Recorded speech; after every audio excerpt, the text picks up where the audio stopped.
Ladies and gentlemen, welcome to the Orange County School of the Arts. Please take this time to silence all cell phones and electronic devices, as well as locate the nearest exit in case of emergency. Also, at this time, we'd like to remind you that photography of any kind during tonight's performance is strictly prohibited. Thank you. And now, on with the show.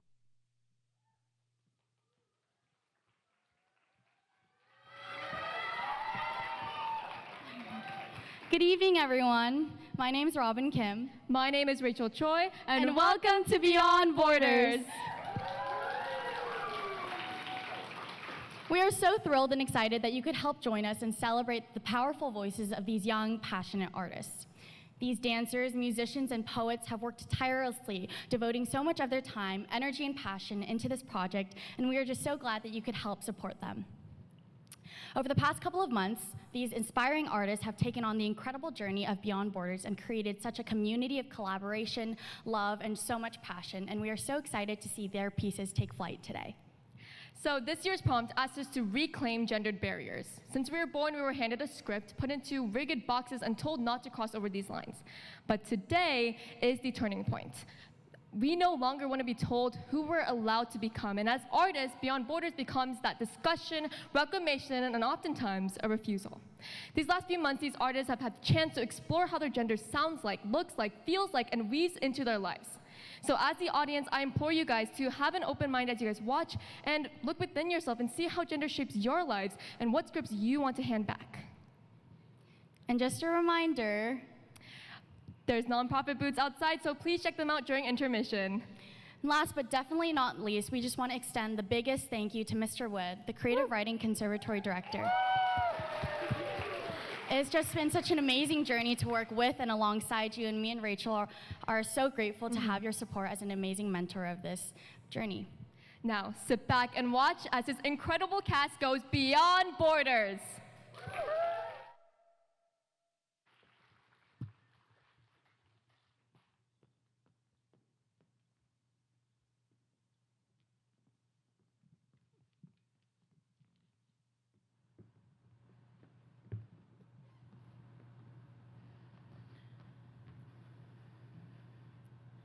The thing about being raised by two queer fathers, besides getting a double dose of dad jokes, is that you also quickly get that there are no mom roles and dad roles, only parent roles, shared equally, negotiated constantly, and done lovingly.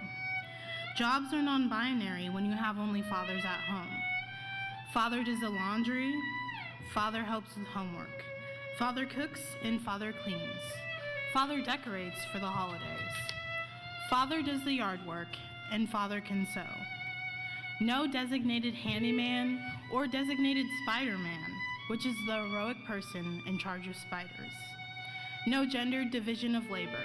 Every job is for everyone. People get triggered when you have only fathers in your world.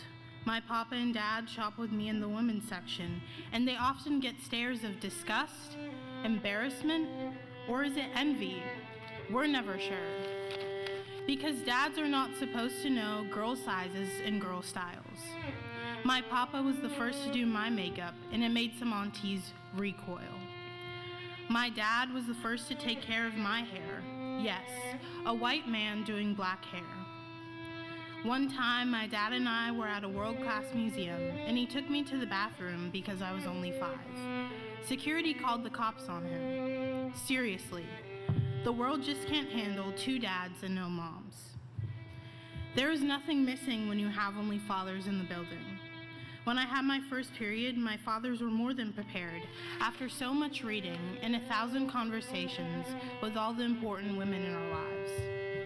They filled my first period kit with pads and Motrin and dark chocolate and a period journal. My first period was free of fear and shame. There was only celebration when I became a woman. Yet people still fear and pity and shame and judge that I am somehow missing and lacking. You may find it hard to imagine growing up without a mother, but I can assure you that I am not without anything, with only fathers in the building. I have models of how men and boys should be, caring, emotionally present, and secure enough to cry at a Hallmark movie. There is no room for toxic masculinity in this fatherhood, only room for loving and caring and tenderness and strength. These two queer men taught me to be the fierce feminist standing before you, and introduced me to Gloria Steinem and Bell Hooks. And they make sure I have voice and agency and tell me every day to take up more space. These two men have never said a single negative word that shamed this beautiful body before you, perfect in every way. And so I stand proudly, raised by two fathers, the daughter of queer men, the black daughter of a Filipino papa and a white dad. Strong and nurturing, courageous, feminine, and complete. And I would not change a thing, except maybe for the number of dad jokes.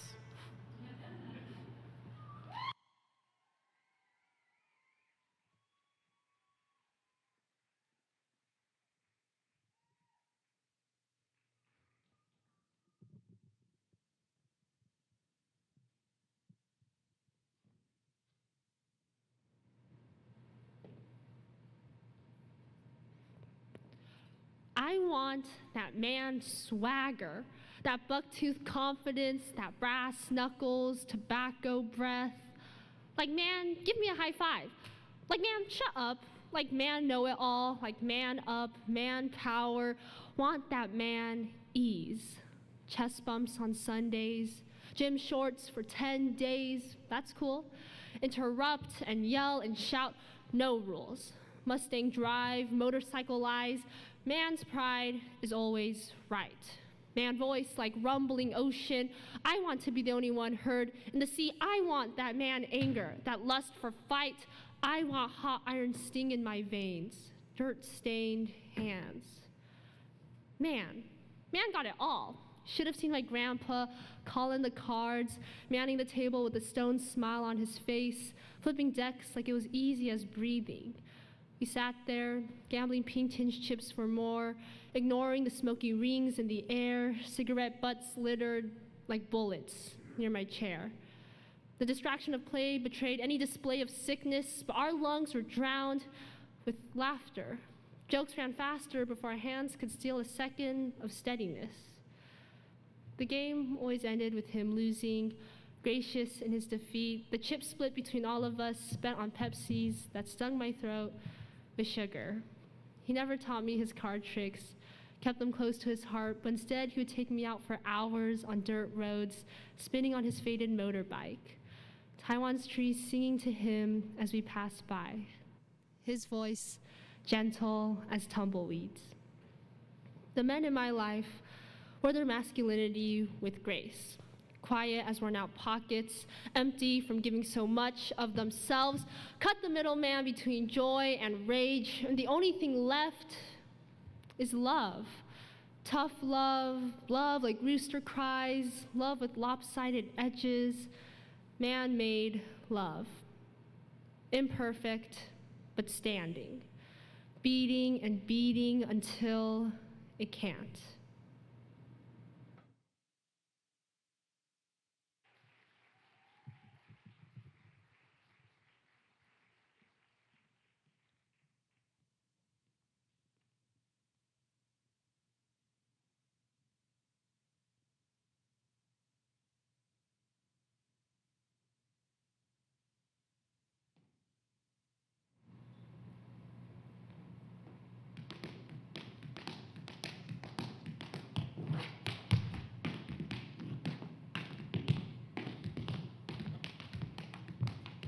Before English or Hindi, you learned the language of silence.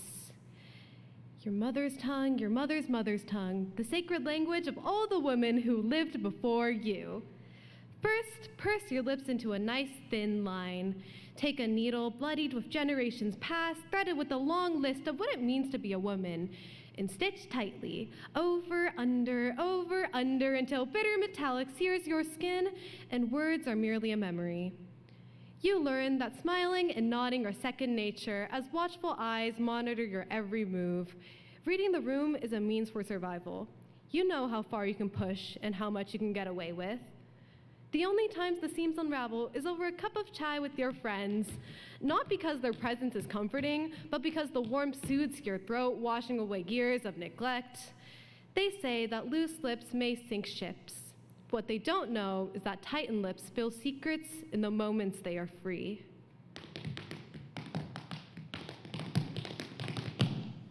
Congratulations!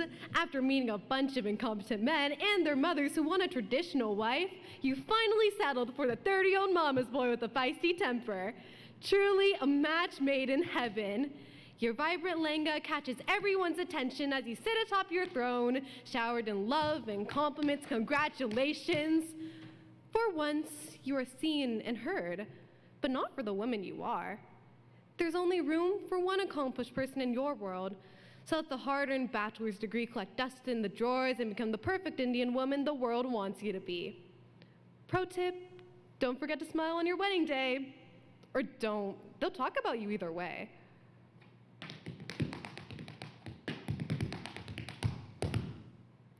You learn to provide, bending over backwards to feed your children's hungry mouths, the egos of your husbands, learning to uphold the family image set on your shoulders. You long for the woman you once were, but you're too far deep within the shadows cast upon you. Before you even realize, you're teaching your daughter the language of silence too.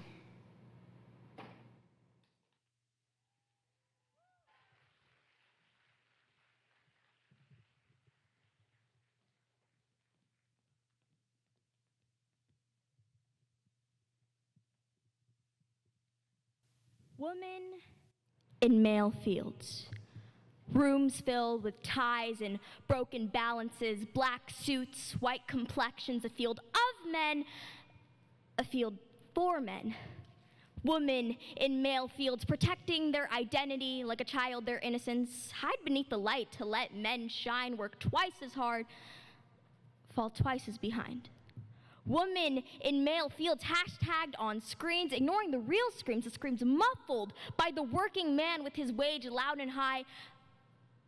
Why is it the woman, the one who has to struggle to get by? The woman, the one who carries her shame before her pride?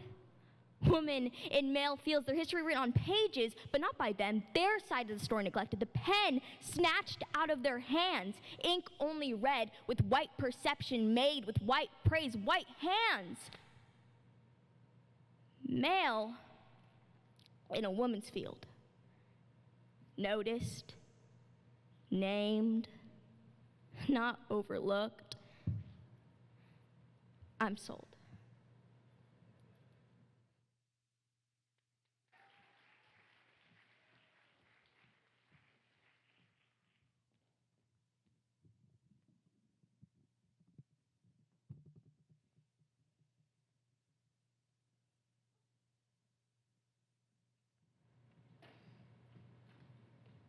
When the music started, they searched the room for a partner. Eyes slid past me, as if I were 8 years old again. Too small to count, too young to matter. I was the same age as them, but they couldn't see it. On the court, basketballs flew through the air. Towering voices shouted, "Pass the ball," but never to me. They mistook silence for weakness, mistook height for strength. Little did they know I was their age, 13, with a dream bigger than the whole court. Since second grade, my identity has been measured in inches. People wrote my script before I could speak. Boys must be tall, loud, commanding, a body that fills the room, a shadow that covers the floor. Strength was supposed to mean standing above others. But what happens when you don't? I refuse their lines, and I'll let my voice rewrite the page. Strength is not in size. It is in who we are, in persistence, in showing up when you're unseen. It is in refusing to shrink even when the world looks down on you. I say nothing. I lace my shoes, step onto the court, and play anyway. Every rebound, every step, every shot. Proof that being seen was never the point, only being.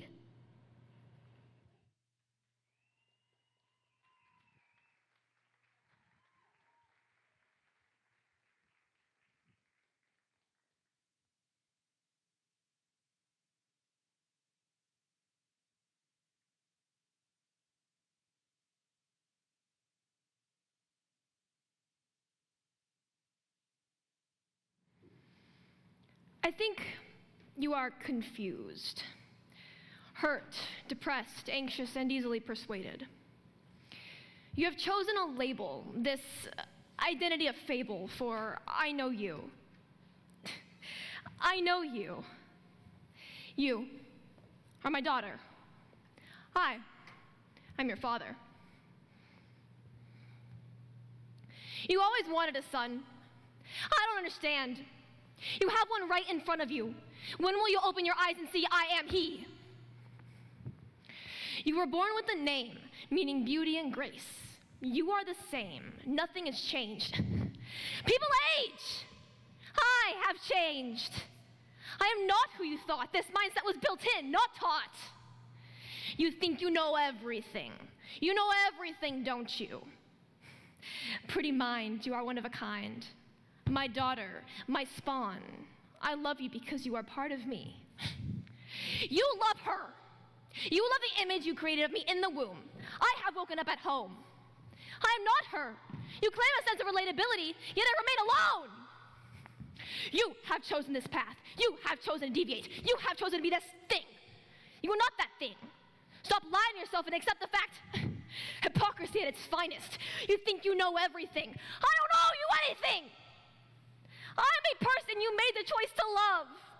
Yet you wish I were someone a part of the minority. You are marginalized and distant, non-existent. It's in your mind. Focus on what's in your pants. What would you know? You think you know everything. If you did, you would know you are choosing the hardest path. Empathy. All I ask is empathy. I put myself in your souls, live a day in your role, understand the toll it takes on you every day.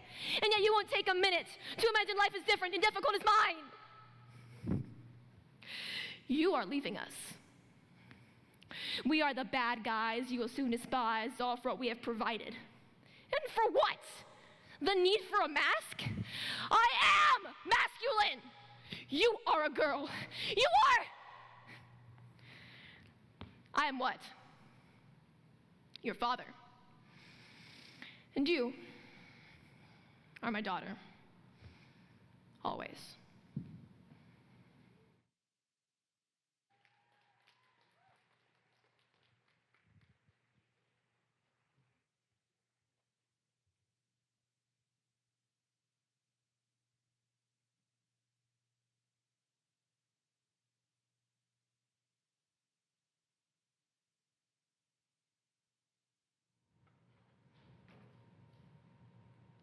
To remember is to record. And I know that every word echoing these fabrics tells me I am a woman. To remember is to record. In the fabric of our flag, every thread is shirred. Those who came before embroidered the fate of the country with the tips of needles, and we unravel the since knotted threads. Threads that bound years of oppression into thin, translucent skin, and every mother's palm stamped her lost child's handprint, lined yellowing images with words that never got to be, trapping them to linger under cracking paper faces. The threads, they remember the girls, some 16, the same as me, and March 1st, 1919, the day that the revolution was stomped into the ground. They remember how every guard shirt was cleaned white, scrubbed clear of the stubborn grime, but even those fibers hold on to the stains that never left us. because in every hanbok purchased, underneath the shining silk surface, neat hems and billowing layers, lie invisible stitches shaping voices into words, neatening the raw edges of names never remembered by the ones they should haunt. And so we wear the red, white, yellow, blue, and black, the chogori and the chima of those who came before, to remember and to record how they lost their nails, breaking down the walls so that we could build up the muscles for outgrowing their past, because no physical pain could compare to the pain of losing their nation. We wield our languages on our tongues like a double-edged sword, sharp sudden turns and soft mountainous curves to create the kyol, the invisible flow of their words and our words sewn together. Together, we embroider the fate of our countries.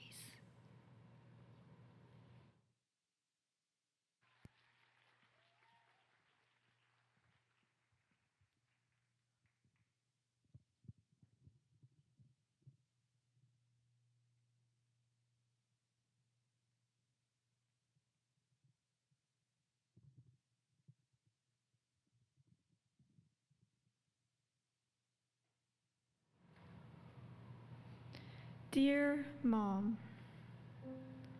you were 1-7 with dreams too. First grade, Taekwondo. You've always told me you were fast, so why didn't you just run? You tell me that you watch them. You watch the boys demonstrate their kicks and punches, longing to try, past wanting to learn, regret. You're a girl, why are you interested in that? Harmony asked you. It must have hurt, burnt the hypodermis of your smooth skin, 3rd degree numb, until you realized you could no longer bend your fingers, because Taekwondo, it was never yours to touch, to hold. How did it feel to be born with clipped wings? Time left you frozen, not behind the finish line, but the takeoff. And now I know, Mom. You were ashamed for trying to define yourself, for not being respectable, for not staying where you belonged? Maybe in another world, you didn't listen to your mother, because you were going to be a star, the strongest kicks and punches anyone on earth had seen. In another world, you weren't fast for a girl. You were fast, you were you. But please, look beyond the past. Please be proud again. Retie your sneakers and take that step over the red line, Mom. I will cheer you on. So sign up for a new class. Go try, go learn. Take chances like a child who dreams to one day fly. Maybe it's time for you to climb back up the tree from which you fell long ago. Love, a daughter who always sees you as more.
She was born with eyes of fire, blind to the world within herself, not afraid to be alone, not afraid of her autonomy, the parts she couldn't see, exposed only by the pulling of the shower curtain, not afraid to speak or hear judgment, words aimed at her, shaped sharply, catching flame and crumbling before ever reaching her ears.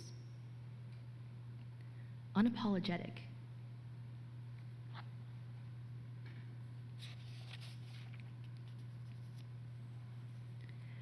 When she reached the age of Eve, the world pulled her in its arms and doused her eyes, water trickling down spheres that fire would no longer blind. It brought sight, birthed shame, a consciousness that was unfamiliar. Her voice began to drown in the static formed by whispers of expectation, warnings about knowing one's place. She wrapped her arms around her body to cover the flesh that now defined her, some primal blueprint they would use to shape her thoughts.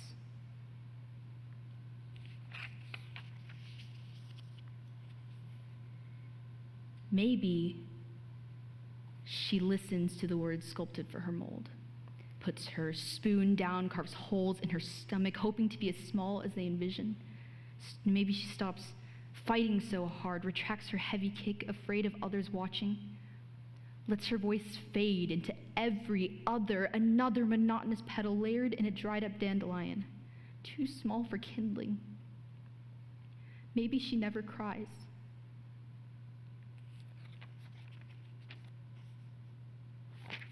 Or maybe she walks down her own dirt path, her spoon traveling back and forth across her tongue, soul-filled. She throws punches with intention meant to shake the earth, blows seeds from lip to spark, and savors the freedom laced between her salty tears. Harbors no shame, spits out her mind with her mouth full, knows what she wants, hears their words but does not listen. Her heart is set on fire and extinguished. It is set on fire again. No more quiet! Only scorch marks.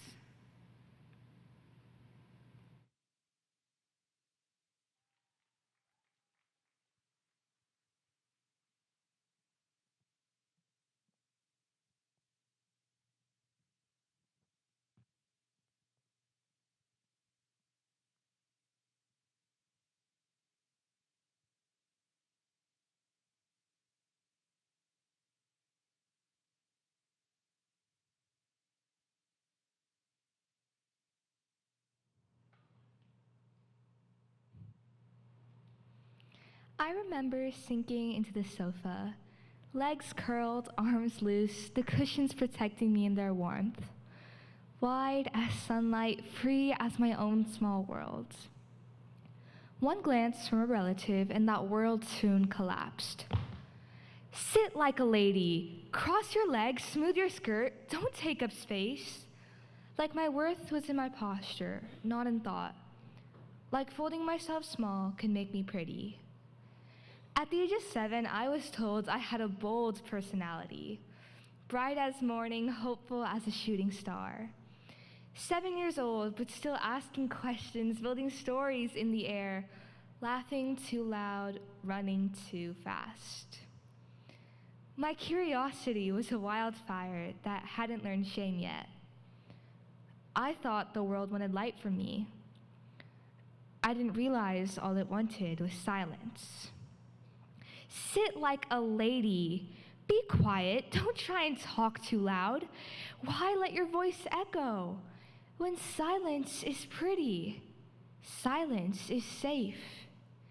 I kept my head down, my voice low, my thoughts to myself, but even then a problem arose. Why is she so silent? Can't she talk? Maybe there's something wrong with her.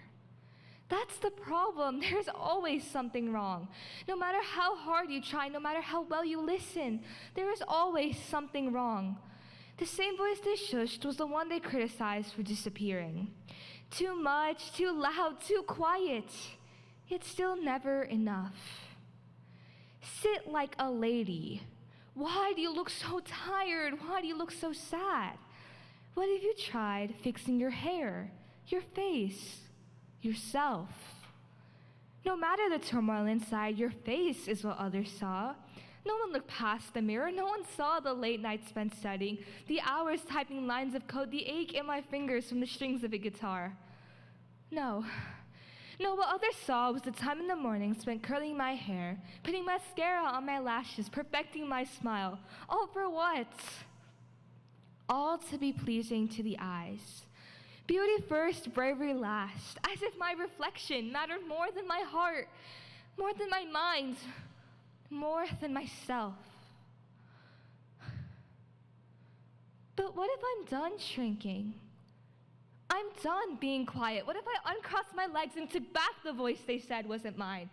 What if my voice echoed through the room and my mouth spoke my heart? I can be beautiful without the fear, elegant without the silence, and brave without the permission. I can sit as myself. I can sit as a lady who belongs here.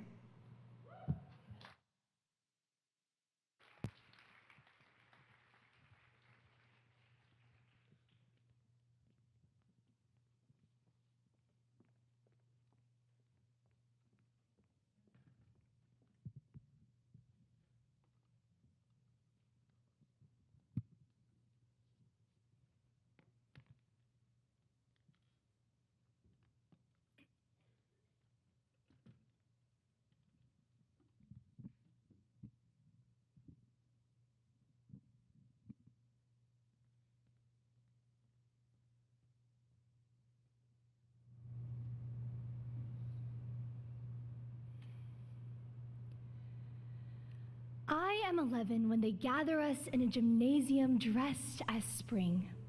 Paper flowers bloom from synthetic candles, tablecloths stretch white as amnesia.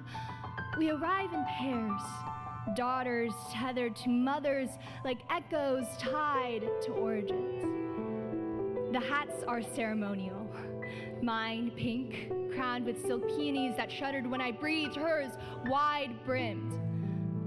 Silent. A shield she learned to wear. The woman at the front begins. She speaks of butterflies, of cocoons splitting open, sweet release into fictional freedom, of flowers that bloom only when the season permits, of the moon. That relentless clock, pulling tides and making bodies obey. She tells us we are transforming. But she does not say to what. Watch my mother's hands, how they cup each other in her lap, holding something I cannot see, some knowledge heavy enough to require both palms. She washed dishes with these hands, braided my hair in the morning dark, signed permission slips for field trips I will take without her, but here they are monuments to stillness. They do not reach for me. They do not reach for anything. The woman continues her sermon. We are gardens, she says. We are cycles, she says. We are vessels of nature's design. She passes out purple pouches decorated with butterflies, creatures that live only a few weeks after all that waiting, cramped in the darkness. And then finally, threaded between the metaphors, she names it. Your period. Punctuation, the end to something we hadn't known had begun. She tells us how to wrap it, how to hide it, how to carry it in silence. I look at my mother. She does not look back. But her silence taught me more than that woman ever could have. Not our biology, but our apology. The apology for something my body will do. Something ancient and inevitable, something I must learn to make invisible. The punchline of the ritual, of course, is not the blood itself, but the expectation that we do not bleed. But maybe this is what it means to be a woman. To bleed without sobbing, to carry without naming, to inherit the ache and still find ways to offer little comforts in whispers and warm soups in hands that hold without asking. Let the pamphlets wilt. Let the peonies fall from their pens. I do not need ceremony to name something that has always been mine. I reach for my mother's hand. No longer as student to teacher, not even as daughter to mother, but as one woman to another. And this time, she reaches back.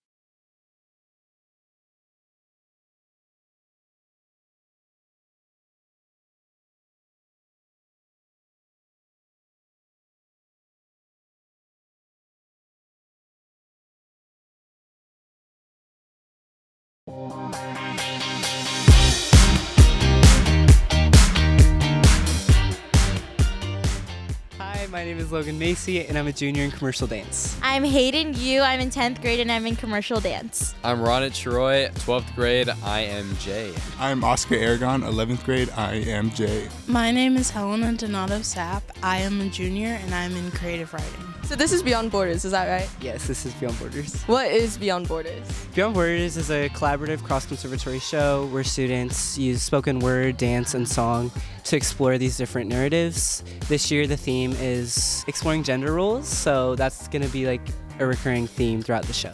Beyond Borders is a cross-collaborative conservatory show with everybody in different grades and different of conservatories, of course, and it's really fun, and everybody has a part. They can be dancers, musicians, and writers. And how would you say Beyond Borders is different from like a typical OCSA show? Beyond Borders is very like student run, whereas like most shows in like other conservatories would be run by the director. Like while Mr. Wood does help a lot, it's very like based within the students. Like it's I don't know, it's cool. Like this is the first show where I've been able to like really like put in my personality. Compared to other shows at OCSA, I feel that Beyond Borders has a lot of cross-conservatory like participation, and it was really cool seeing Mr. Wood, the creative writing director, work with a bunch of other conservatories to bring on this amazing show. So what's your favorite piece in Beyond Borders? My favorite piece is by Kaylee Kester, Lana Lee, and Aiden Kim. They dance to this one song that it's one of my favorite like instrumental songs, and the poem is really powerful, and just like also watching my friend Kaylee dance, just like seeing all the three parts come together, it's like kind of like emotional, and also just like it has a really strong impact. So throughout the show, did you guys have a favorite piece? I did. I really liked A Lecture on Manhood by Diego Gonzalez. It was really beautiful, and I feel like a lot of the works focused on what it's like to be a woman, but as a man, I appreciated how he was able to talk about the pressures that we face in society. Yes, I definitely had a favorite piece. I thought all the pieces were amazing, but one that stood out to me was Diego's piece. His was so strong, and I feel that his emotions really come out throughout his piece, and yeah. I really liked Don't Forget to Retie Your Sneakers. It was a collaboration between a poet, a dancer, and a pianist, and it was really beautiful just to see how all three arts like combined and to make this really beautiful piece.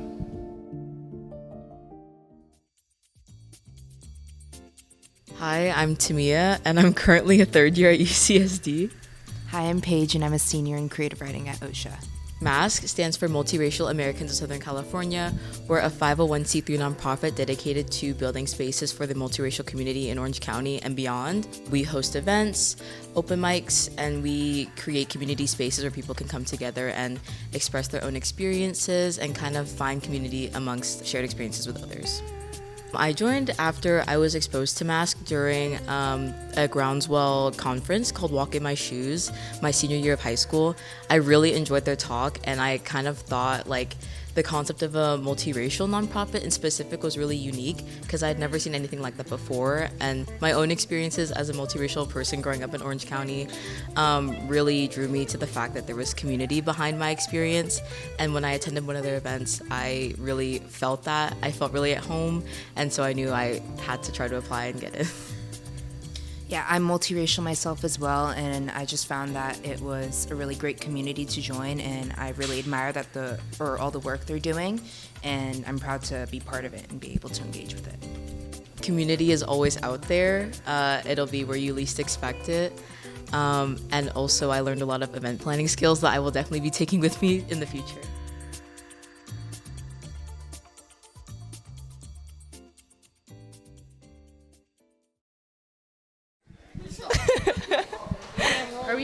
Okay.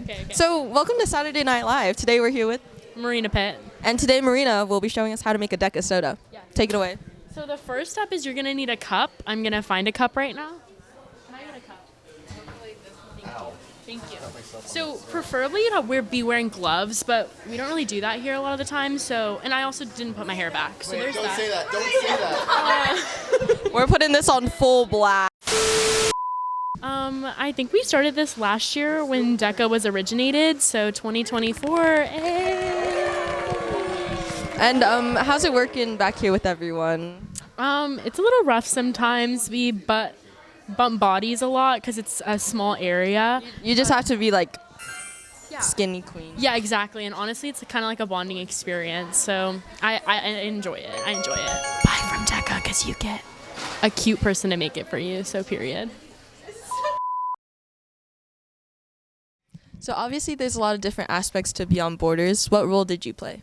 My role was I read a poem titled Only Fathers in the Building, and it's about how I was adopted by two fathers. And I talk about like how some people assume that because I don't have a mother, I am without something when I'm not without something. And both of my parents, my two dads, have done everything that I need for my life, and they support me so much, and they love me so much, and they are always there for me. So yeah. So what role did you play in the show?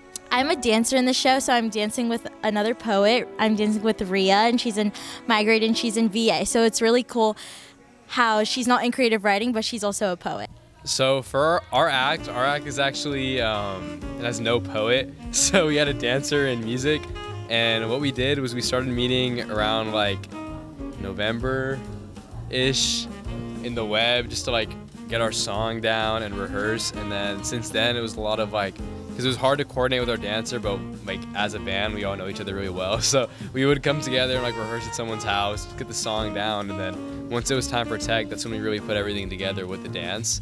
And honestly, it was just a lot of like individual work at home, and then knowing our parts when we came together, it already sounded good. And also I think a big component of the preparation for the show was getting to know our dancer and getting comfortable with him and having him get to know us, because we learned so much about each other, and that kind of helped us create the art that we made in his dance. Okay, thank you guys so much. Good luck on your show. Thank you.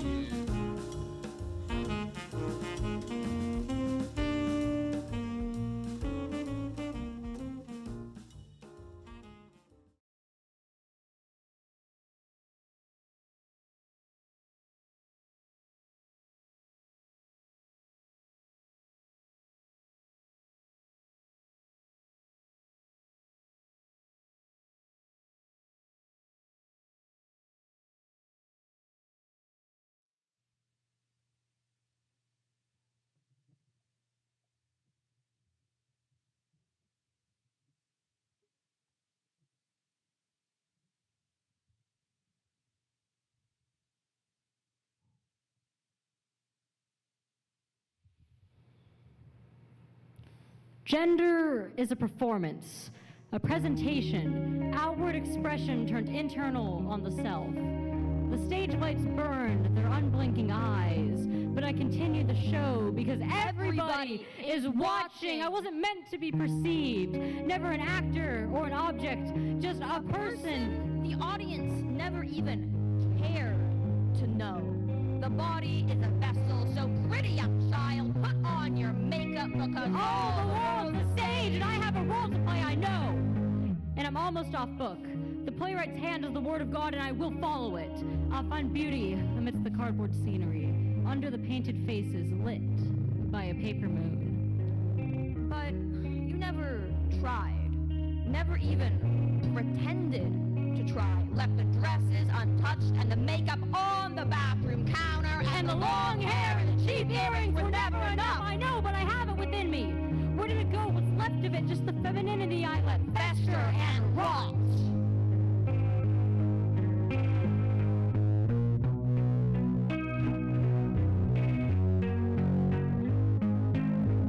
All the world's a stage, the men and women merely players. And I am eyeing the exits, clawing at the curtains at the wings of womanhood, because the spotlights are burning and everybody is watching. But there is something missing inside of you, laid to waste. But it's not too late. A makeover and a night out could save you smiling more. Could save you. Your costumes are already sewn, child. Just go to the green room and grow into them. Just grow up, grow into them. Just grow up. Grow into myself, being a human first and an actress second, because you know you can't have it all. So I'm letting myself go. Letting myself wither, fade into oblivion, into the gray area between apathy and acceptance. All the world's a stage, the men and women merely players, and I too have my entrance and exit, between them a story vast and open. I defy this world and I define myself in this self-deprecating spectacle play, so players, take your bows. We'll all be here tomorrow, and tomorrow, and tomorrow, audience! Applaud for this amateur. Bring your flowers and congratulations. 3 cheers for an honest-to-God attempt at performance, predetermined by the playwrights who set the stage.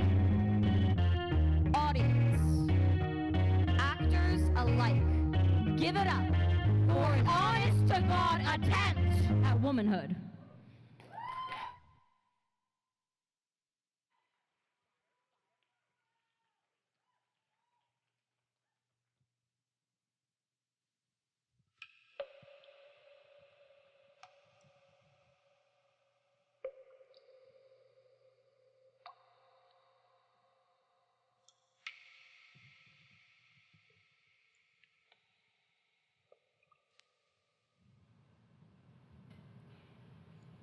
I'm 10 when my grandmother teaches me how to bathe.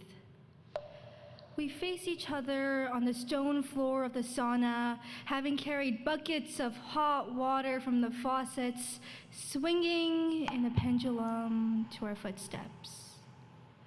She wipes the dry, rough washcloth against my skin until all that remains is red, raw skin. Her hands touched me like my mother's did when I was younger, and she stood me and my male cousins in the bathtub, hot water running over loose limbs. Before boys became unlike girls, before even our mothers, whose blood we ate and whose nipples we drank from, were exiled from us. Before what hangs out of them is what's tucked inside of me. My grandmother points to a spot I missed on my chest. I resist the urge to hide myself. She wears her own nakedness like it's made from air. I tilt my head in the reflective surface of the faucet, bringing the washcloth to where I've missed, wondering from when and from whom I learned to be so ashamed.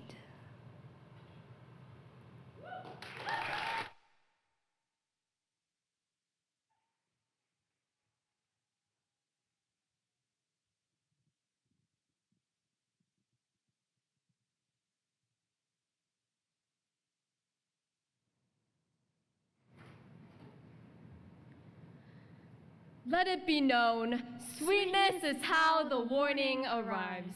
Granular, dissolving, it offers a father's shoulder, a mother's back. The name's itself, tolerance. This is a 5-step guide to becoming unhideable. Step 1, orientation. Sunday school smells like carpet cleaner and breath felt where Jesus loses an arm to gravity and nobody notices. We orbit metal chairs, barefoot children, learning the choreography of obedience. Amen drifts hand to hand, passed along before understanding yawns. Step 2, posture. At home, belief studies the body like scripture, knees together, eyes lowered, boys rehearse holding the sky in place. Their small shoulders masquerading as pillars, girls are drafted into gravity, trained to become ground. Nightly, if you imagine men's mouths, soft hands, a caress, remember Adam was molded from clay that stains the hand. Remember, Eve was easily tempted. This is a cautionary liturgy. Submission arrives pre-folded, creased like warm laundry someone else washed. Step 3, rehearsal. On the train, old church women sway, plastic gloves whispering like Bible pages worn translucent by faith. Their mouths spill scripture, a continuous filament polished smooth by repetition. She reads to prepare for evening service. She reads because she survived. She reads because survival requires rehearsal. Step 4, conditioning.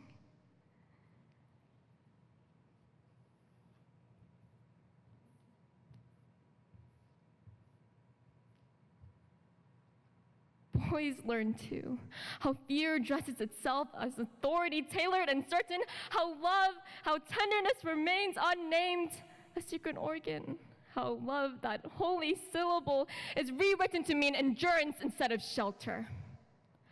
Everyone carries scripture in the muscle. No one is taught how to set it down without tearing. Step 5, sedation. The train inhales us and forgets to exhale. Air thins, windows harden, each breath becomes a negotiation with the past tense of my lungs.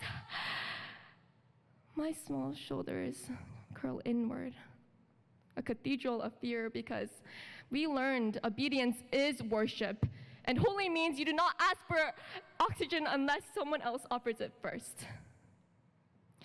Silence settles its hands over my mouth, soft, sincere, devout. So I close my eyes and let the carriage cradle me. I sway with the rail and dreaming, as stubborn as a hymn, because maybe breath is a door, and stubbornness and softness could become a sanctuary, not a sermon measuring how much ache a girl can hold and still be named good. Whisper into my ear how men were handed sky and told to keep it steady, while women were handed soil and told to cradle whatever fell, to call the breaking love. Press a soft question into my open palm. If tenderness is holy, why were some of us taught to worship through endurance while others were allowed to rest inside the word without bleeding?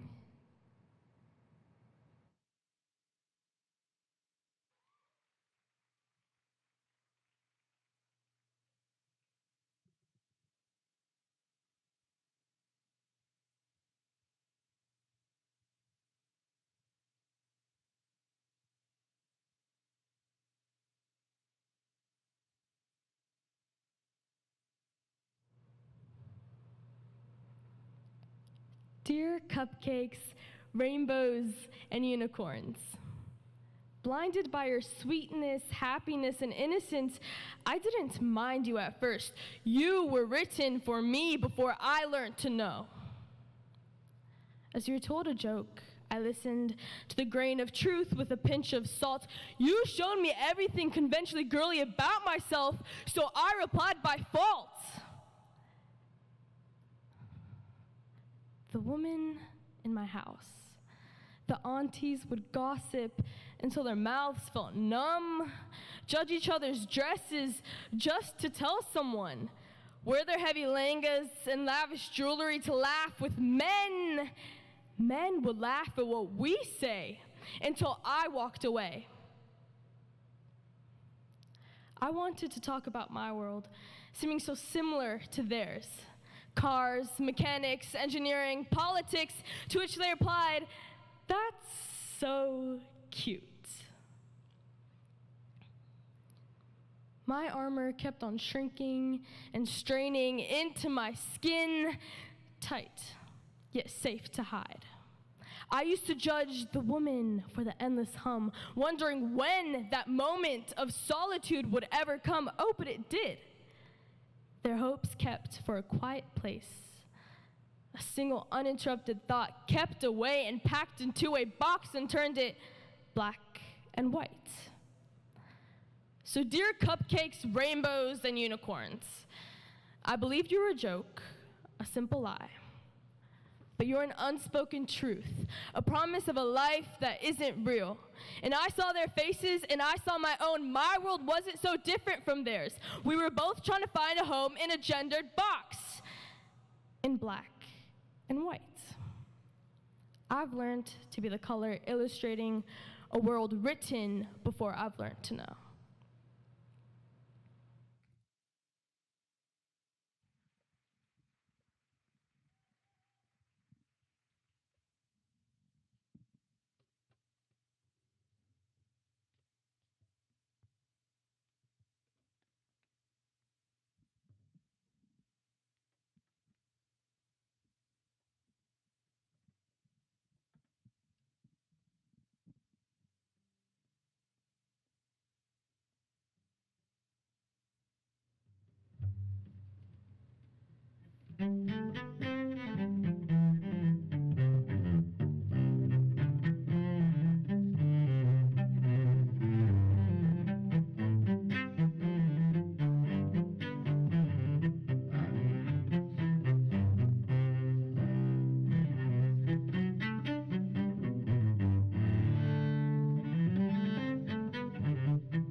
The boys at my school ranked the girls from 0 to 10.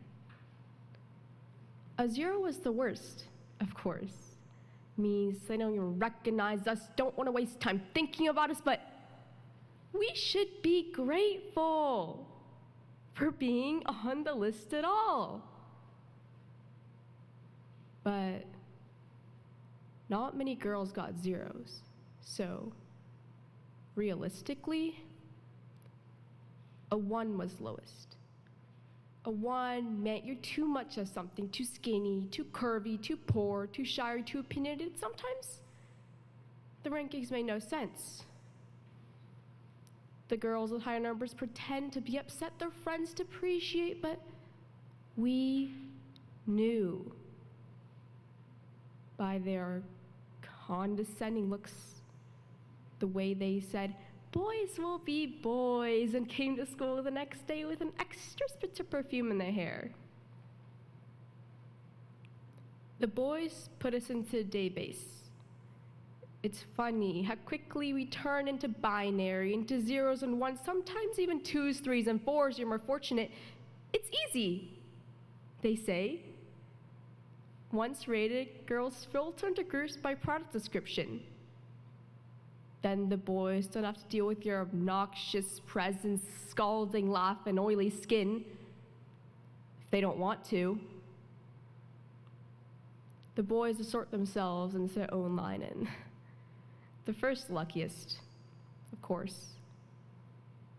They all knew that line of boys, but he's first for a reason, and they're feeling reasonable, so he cannot first pick. The other boys think at the screen at the end line how they'll walk up chest high and chin up just like they practiced for 8th grade graduation. They think they're ready, but the stillness of their feet after 5-10 minutes, and oh my God, they're gonna be left with nothing but ones. They mutter to themselves, clench their fists, bite their nails, they shift.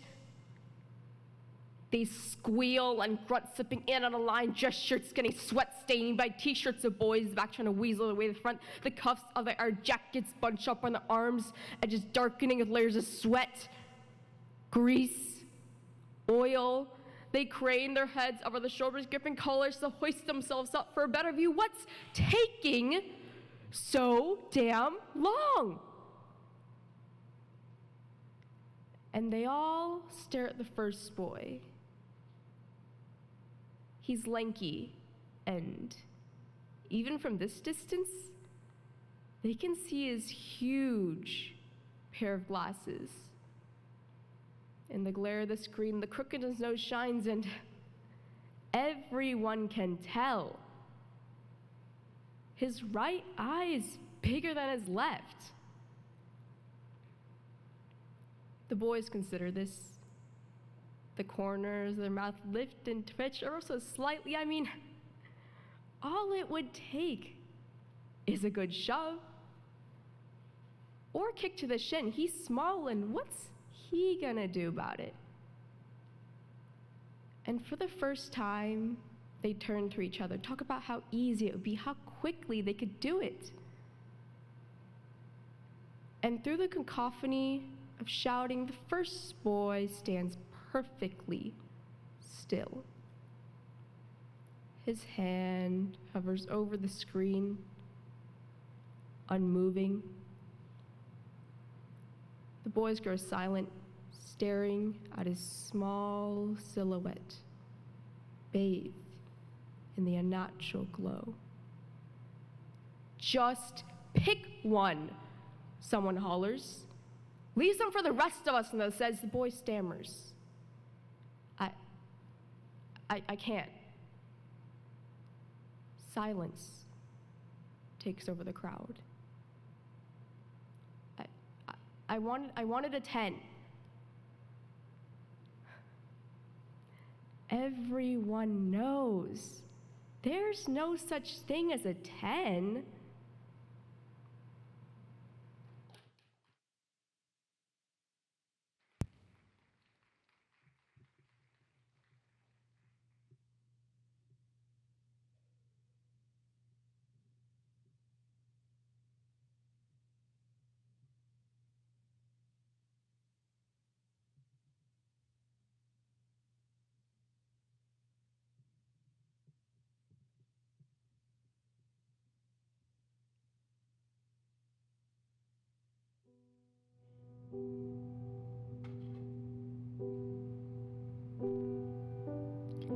When I was 5, I loved the color pink. I begged my parents for pink dresses, pink hair ribbons, and pink bracelets.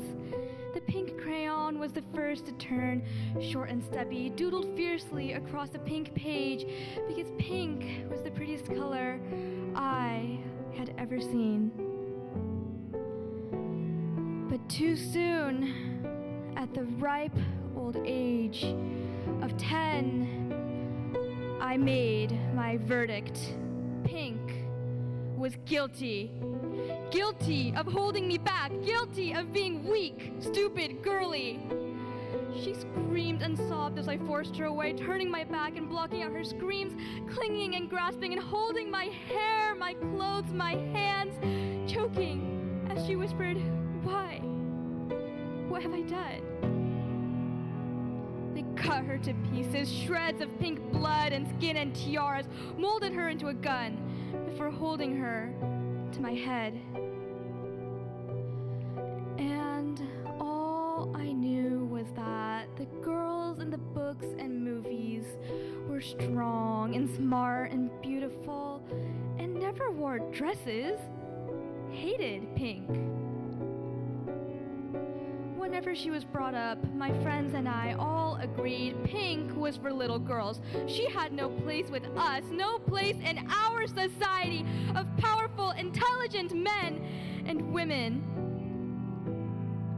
I desperately locked her up, threw out her clothes and nail polish as I felt the cold barrel pressed against my temple, reminding me, conditioning me, that she would never make me powerful.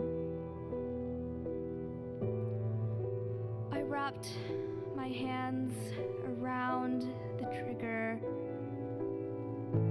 still focused, still loaded. Bang. And so she cried silently for years alone, her voice, smile, and beauty fading, heart hardening with each bullet, watching the pink sunset. Until one day, years later, I walked past her and she looked at me with those bright, warm, welcoming eyes, asking me to reconsider one last time. She slips pink bullets into my palms and I hold them close at the ones who once held them against me. Her voice reverberates,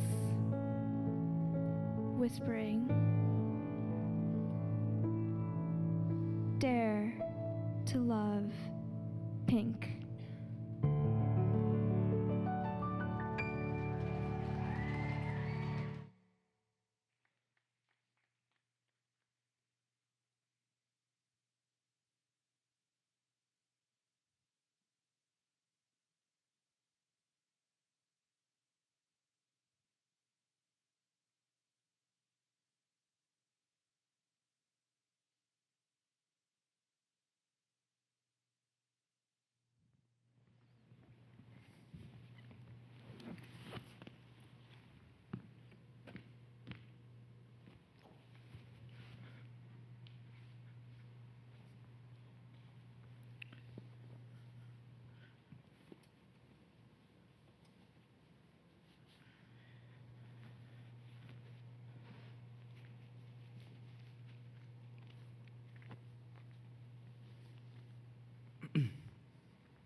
Let me tell you a story about my father. My father lived as only but a man, but reaching, searching for that part of his being a man, not quite in what he could tame with gentility, but in what he could control and abuse. He was like a king who sat still and never moved for anything save in what he could closely grasp and maintain. Now let me tell you a story about my mother. My mother lived, not complete, but soon to be made whole, believing she could find it all in being the perfect mother and a better wife, serving and existing for him. And for me, she was like a porcelain stone sat second upon the chaotic plain meant solely to survive, breaking out of Atari against her own will of being unshakable in a man's eye.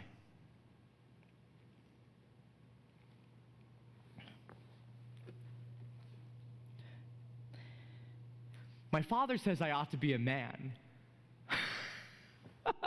I mean, how is any man ought to be a man? Not from the mask, the part which contains the contorted self, twisted grotesquely out of humane proportions.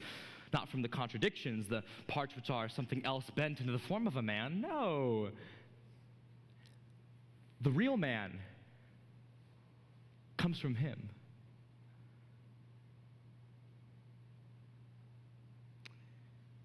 So how was I supposed to be a man?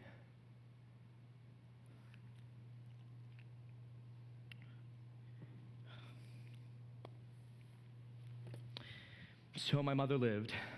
She existed in the attempt to recollect lost time.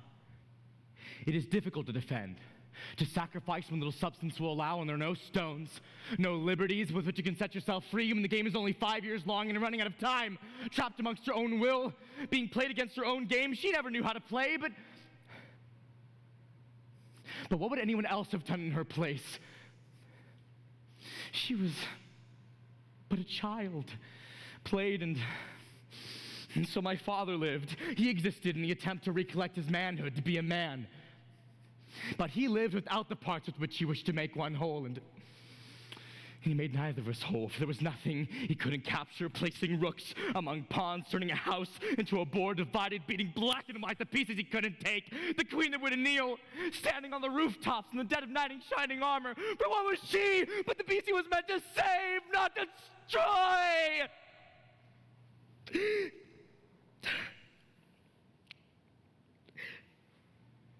He was but a child, but the player and the arbiter nonetheless.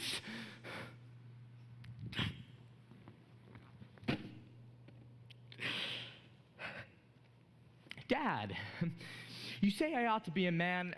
Can I ask God how to be a better man than you? If life were more than the 64 squares we live on, I might find a better source of inspiration than this apocalyptic chaos of reality you believe we're on the frontier of, figuring out the truth you never fully realized for yourself.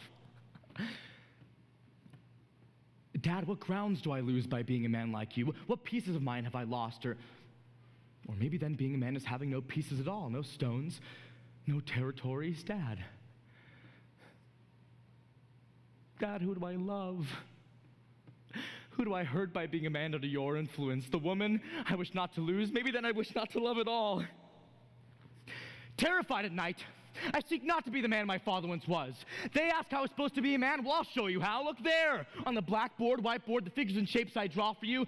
That's beneath the surface space of being a man. That's beneath the mask. Beneath the water where the ego grasps the id in the Hegelian way. The pleasure principle put in realer reality. They ask how I was supposed to be a man this whole time. Well, here's Professor Me telling you now, by being not my father.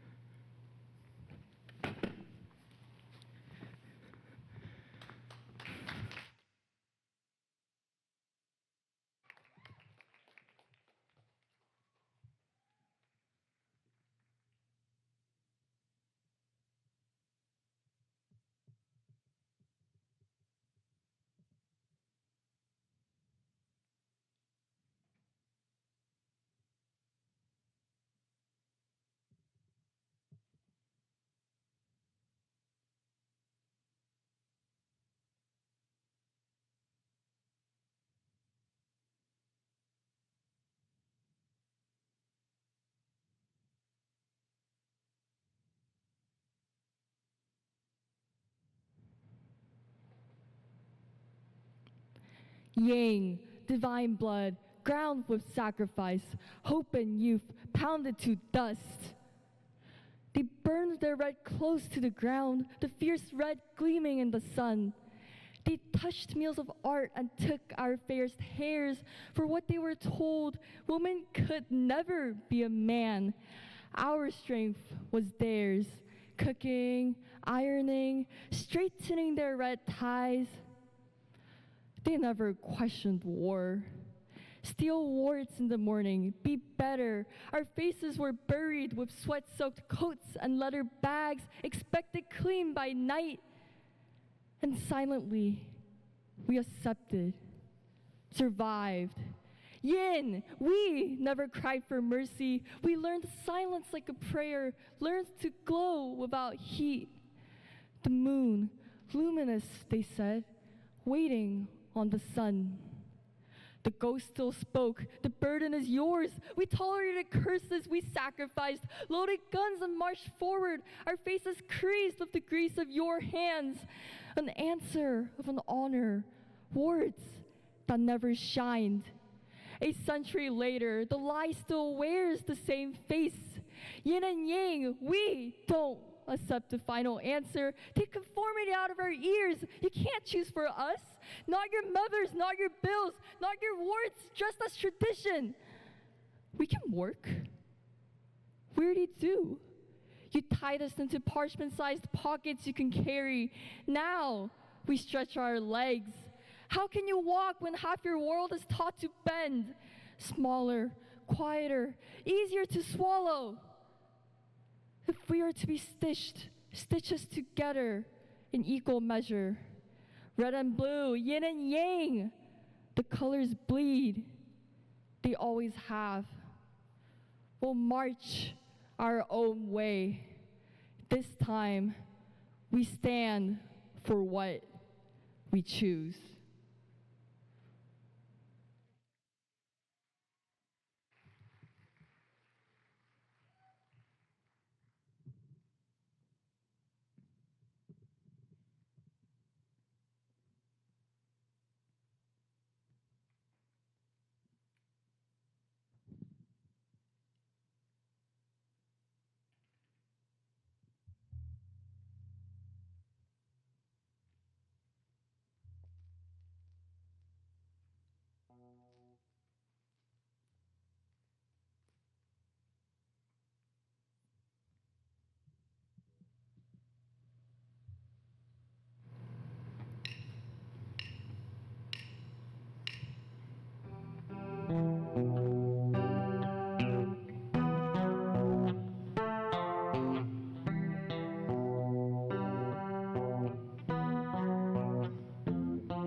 In 2007, a girl was born into a world that taught her girls sang cutesy pop songs and twirled around on stage. They sat quietly, held their tongues, crossed their legs, and acted like a lady. All while boys played in the hard rock bands, boys were the punks that went out and got stuff done. My mother's lullabies became hardcore punk and classic rock. My father's thrash metal on the way to school. It all blended together beautifully in my tiny mind. I noticed the little things, the musicality, the lyrics. It didn't matter how masculine or feminine it was. To me, it was music.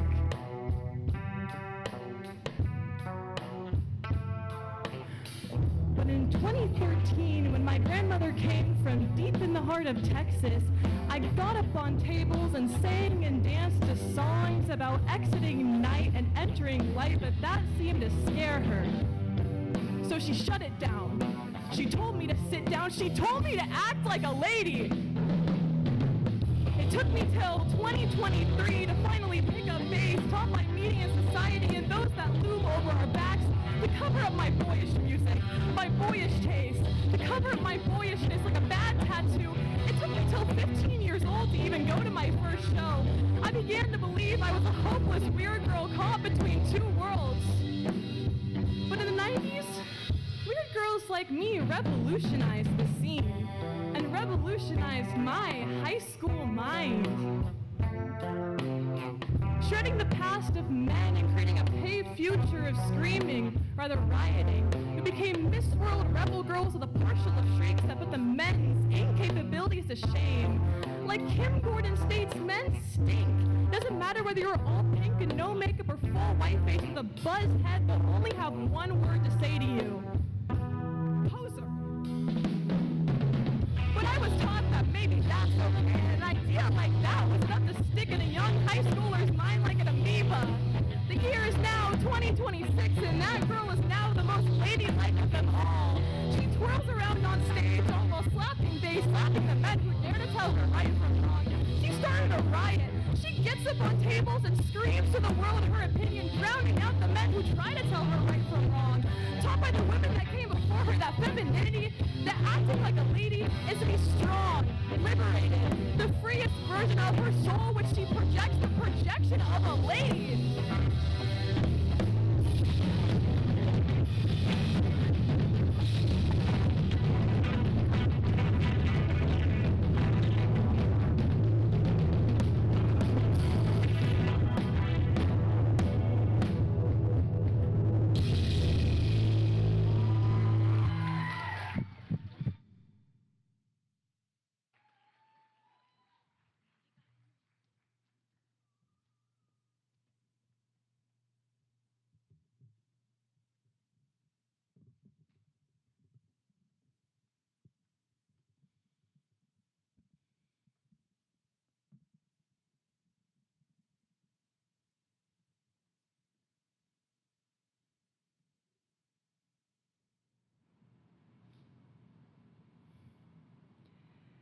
There is a patient on the operating table. She's robed in a bridal, baptismal white, but I don't know why she's there. Her face isn't familiar, her hands don't ring a bell, and I've never seen her in a crowd or a mirror or the myriad other possible places you may have seen someone and forgotten. We're connected by a cord. Iniquitous and nearly umbilical, it drains me into her, flicks blood from my hand viscous, and oh so red, giving her a heady flush of verisimilitude. But I promise you, I swear, I don't know her, never met her. Leave a message. She is not welcome here. My blood just keeps pumping, though. I don't know how I got here. Was it the makeup? Just a few sweeps with the brush, smoothing out skin that seemed to seethe with red and awkward spots. Was it the cafe menus full of color and sugar and Second Life with sing-song titles? Was it the Pinterest boards or the books or the boots with a chunky heel? The ones of textured red leather? Or was it the future? Beat me, break me, kiss me sweetly, whisper sly significance in my ear of what life could be like. It grew in me like a cancer, smothering my little girl body, choking it with a longing to be something more. I'm overflowing now, but I'm not the one on the operating table. I'm overflowing now, so it only makes sense that I should give. 70% of the world is water, 7% of me is blood, and I am diminished with every tide. Who put me here? How dare they? I didn't do anything wrong, and yet I stand in the operating theater, my theater of operations, the central player in my very own dance macabre. Who is she? I scream it to the stars. Why is she here? I whisper it to the waves. But no, don't say that I was angry, because, my God, she's beautiful, with her 14 knuckles, 26 vertebra, and white-knuckled grip on the future. She's the one built to weather the weight of life and dance and iron shoes across continents. There's no room for little girl me. But she has big boots to fill, the ones of textured red leather. Pygmalion, Jekyll, and Frankenstein have nothing on me. They played their games, but this is real. She's right there, a study in restless repose. Women make new bodies every day. We're carved from stone or distilled or chopped up and put back together again, and there's a woman on the operating table. And though I say I don't know her, I think I do. And as the last of my blood flows into her, I say, good night. And I say, wake up.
Beyond Borders BTS, Robin, take one, Mark. Take one, Mark. Mark.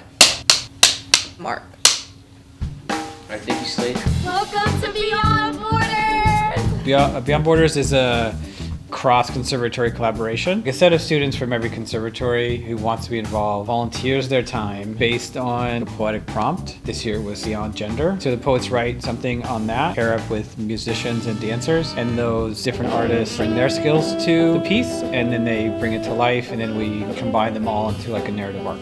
It was a really beautiful experience getting to see all these artists collaborate with each other and cooperate in order to create this bigger production. I think what really guided us and really held us together was the string of Unwritten, the gender discrimination that we are challenging with our scripts as well as with our bodies and our talents that we've all gathered here for. We really get used to each other, we create teams, and so it was really welcoming, that kind of environment. Even though it was very new for all of us, just going into it, we really tried to support each other, and that's what we emphasized before every rehearsal. So it was actually really fun because I've never played music with other art stuff. One of the dancers was like my close friend Kaylee, and we had a lot of fun with that. Seeing the progress of the other poets and other dancers and other musicians, how much of effort and practice they've put into their performances, seeing like all their progress improve, and it was just really fun watching them. So basically I found out about this project a week before it happened. We had like 1 week to do pre-production before the actual show, and so everything was like pretty rushed. We pitched the project a couple of days before the show basically. It was pretty stressful having to work in like such a little amount of time. We had to do like a ton of cable stuff, which was really annoying because those SDI cables are like, they're really long, you know? None of them are long enough to reach from where we need to go with the cameras to backstage. I had to make my own SDI cable. 9 p.m. on a Friday night in the FTV hallway going up and down with an SDI cable, it was rough. Directing the live show was pretty stressful. I haven't really directed a lot of shows before, so it took some time to like get back into that mindset of, you know, directing in a live show versus in like film. Obviously, it's like completely different when you have like everything is live. You can't really cut, redo, get like a second take. That's not really a thing. It was a good thing that I took like notes from the Friday show. I had a really good idea of what was gonna happen in each part, so I was able to communicate that to the cameras and capture a lot of different angles of what was happening. In the end, it worked out well, and the show went pretty smooth. Through this project and through working so closely with people in my class, I mean, we spent like every night for hours during this week working together, solving problems, constantly like dragging tables from the FTV building to the web. There was a lot of pressure for everything to work out, but at the same time that pressure brought people together. It really takes a village, you know, like a lot of people talk about, oh yeah, it's so cool to have like a skeleton crew, girl filmmaking, you know, but the big part of film is just like collaboration and just creating art in general. You know, we wouldn't have art itself if we didn't have collaboration. This project is just a great example, you know, having, you know, I think it was 10 plus conservatories on this, and then adding on FTV, it's just a massive amount of collaboration, so many artists, so many talented people all in one room, creates an amazing scene. I think we have to go now, but yeah, let's go. So, thanks, yeah. What's up, guys? I'll see you later. So astounded by the OCSA community, of the talent that was displayed here tonight. Good job, OCSA.